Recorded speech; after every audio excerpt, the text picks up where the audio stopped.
Thanks for joining us. Teenagers and young adults in Brooklyn Park will soon have a much larger place to hang out, exercise, and learn job skills. 1, 2, 3. Brooklyn Park city leaders officially broke ground on what will be a new and improved teen center known as The Wood. The $10 million expansion of the Zanewood Recreation Center will include a new indoor gym, a Best Buy Tech Center, a workforce development office, art space, and other amenities. City leaders wanted to stress that this teen center will be a resource for all youth in Brooklyn Park. This is very much one Brooklyn Park. So what I'm not interested in is people saying, well, that's for the kids below 85th. I'm going to be honest. This is for every kid that exists in Brooklyn Park. The project is being funded through a park bond referendum that voters approved in 2018, as well as a combination of grants. City leaders hope to have the building ready by Christmas. Jobs in information technology and manufacturing are in high demand across the nation. As Kevin Miller reports, a new program at Hennepin Tech is connecting students with real-world job opportunities in these growing fields. If somebody has some work for me to do, I'm never opposed to more work. I appreciate more work. For an IT professional like Felton Range, Printers, scanners, even smaller things, keyboard, mice, those are all things that we're going to work on. a hospital is chock full of projects. The issue could be a number of things. It could be something in the network closet, or it could be something as small as a cable. He's spent about a year working at North Memorial Health, but he wasn't hired as a standard issue employee. When you roll into the apprenticeship, you're immediately at that point with North, you're full-time and you're a part of the team. He's not only an apprentice, he's a student at Hennepin Tech. He came here through a new partnership called HTC Works. The idea is that they'll get a sustainable wage, but not only that sustainable wage, it also comes with full sets of benefits. So the idea is that they'll be fully supported throughout their college and their academic training opportunities. It's an apprenticeship program that connects students with more than just the healthcare field. Another one is in the advanced manufacturing spaces. So we've got a pretty robust program with our automation robotics, with our machining program, with our welding program. And so this would be an opportunity to kind of get into those spaces as well.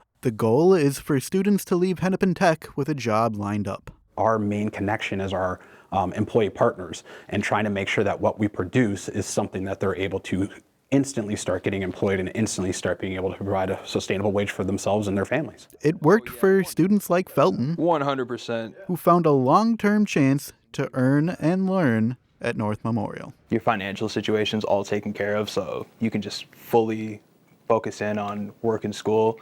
I would recommend it to anybody, any student. Kevin Miller, CCX News. Along with the new apprentice program, North Memorial Health has a robust IT intern program. They've hosted more than 120 student interns since 2012. 65 of those interns became full-time employees. April showers may bring May flowers, but for dog owners, those rain showers also bring muddy paws. One area business has a solution. Brew Park in Plymouth offers an indoor artificial turf for dogs to enjoy. Owners can play in the park with their pets or keep an eye on them through a panoramic window at the adjoining restaurant. But best of all, there's no mud in this dog park, which means dogs are less likely to need a bath. This is a great option to keep them clean and they can have fun, run, get their energy out. The park is open to the public every day of the week. The Brew Park also offers boarding and daycare for dogs. The Northwest Metro has a dozen off-leash dog parks, but if your pet doesn't play well with others, or if you just want a little more privacy, well, there's an app for that. In this edition of Business Matters, Delane Cleveland takes a look at a so-called Airbnb for dog parks and how a Maple Grove couple is benefiting. You ready? Dogs love Chris and Mark Hewen's backyard. They do. They can get up to high speeds and get their zoomies out when they need to. They have plenty of space to run around and play, and they have privacy. Good job. It's no wonder why it's one of the top-rated locations on the app Sniffspot. It's been really a great experience for us. Mark and Chris have been Sniffspot hosts since 2021. Okay. For $10 an hour, other dog owners can essentially rent their Maple Grove backyard and use it as their own private dog park. We actually have a bin full of toys where guests can go ahead and grab a toy, play with it. And yes, it has all of the amenities that people would want for their furry friends, treats included. Good, safe, fully fenced-in type dog parks are rare. So this provides a safe environment for anybody who wants to give their dog a chance to have a good time. You drop it? This concept was made possible thanks to David Adams. The way I normally describe it is Airbnb for dog parks. He's the company's Massachusetts-based CEO who founded the platform in 2017. It's just grown and compounded over time, and now we've got about 30,000 active hosts across the U.S. and around the country. By contrast, Adams says there are about 6,000 public dog parks in the United States, and not all dog owners want to use them. They're not controlled, they're not managed. You can't control what dogs are there. They could be crowded. You gonna try and catch it? Sniffspot gives people that control and allows others to make a few extra bucks in the process. We have hosts regularly making over $3,000 a month. Hi. To be clear, Mark and Chris aren't making that much. We've made a few thousand since we started doing it. Still, it's a source of extra income that helps people's pets experience some unbridled fun. And the opportunity to have a safe play space for the pup is rewarding. That's Delane Cleveland reporting. There are currently 300 active Sniffspot locations in the Twin Cities metro area.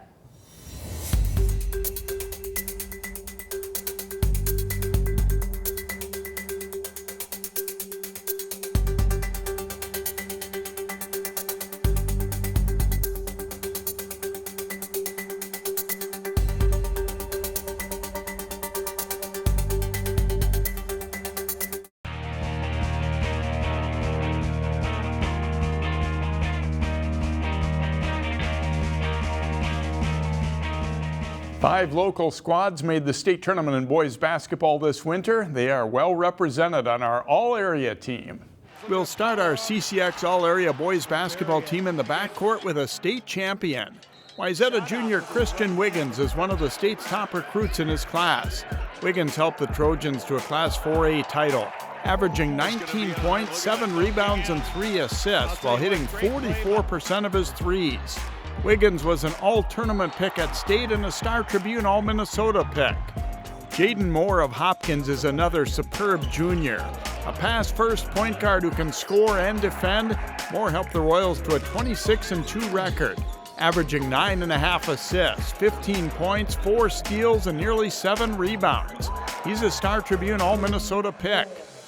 Chase Watley had a great senior season for Totino Grace. The crafty lefty is another Star Tribune All-Minnesota player and averaged 21.5 points per game in helping the Eagles to 4th place in Class 3A. He'll play at Wofford. Anthony Smith of Hopkins is an explosive scorer with great range and driving ability. The senior averaged 24.8 points, 4 assists, and 3 steals on one of the state's top teams. Keegan Harney had a very good senior season to lead Maple Grove to 3rd place in Class 4A. Harney averaged 20.4 points, 3 assists, and 1.5 steals, making 114 threes for the Crimson. He earned all tournament honors at state.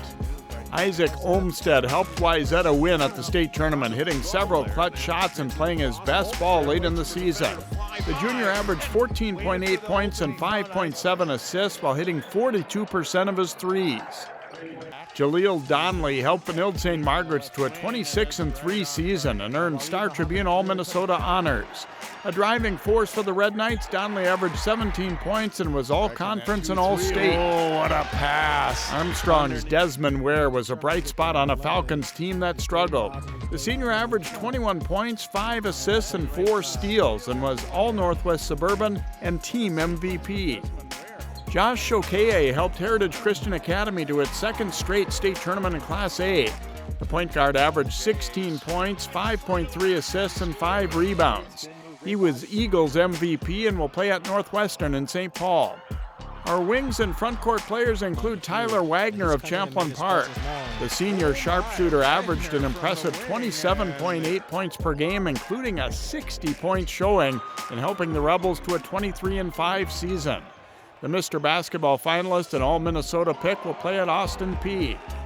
Nolan Anderson provided a big spark for Wayzata. The 6'7 junior was 2nd in scoring for the Trojans at 17.6 and made 87 threes. He averaged 7 rebounds and can score in a variety of ways. Jalen Wilson of Benilde St. Margaret's was a load to handle in the post. The senior earned all Minnesota honors and was a McDonald's All-American nominee. Wilson averaged 21 points and will play at Northern Iowa. Babakar Ann was a super sophomore from Maple Grove. Ann averaged 15 points, 4 rebounds, and just under 3 assists. Very athletic and a strong defender, Ann is one of the top recruits in his class. Miles Newton helped Brecht with third-place finish in Class 2A after they won it last year. The IMAC Player of the Year and Team MVP, Newton averaged 21 points, 6.5 rebounds, and 1.5 steals. He was a Coaches Association All-Star Game pick. Wyatt Macbeth of Wayzata earned all tournament honors at state. The 6'6 senior averaged 12.6 points, 6.4 rebounds, and 3 assists, while also excelling defensively for the state champs. Rounding out our team is Champlain Park's Preston Tilkey. Tilkey did a bit of everything for the Rebels, averaging 11.8 points, 6.5 rebounds, and 4.3 assists. He made an amazing 70% of his 2-point field goal attempts and earned all conference honors. An impressive group, the CCX All-Area Boys Basketball Team.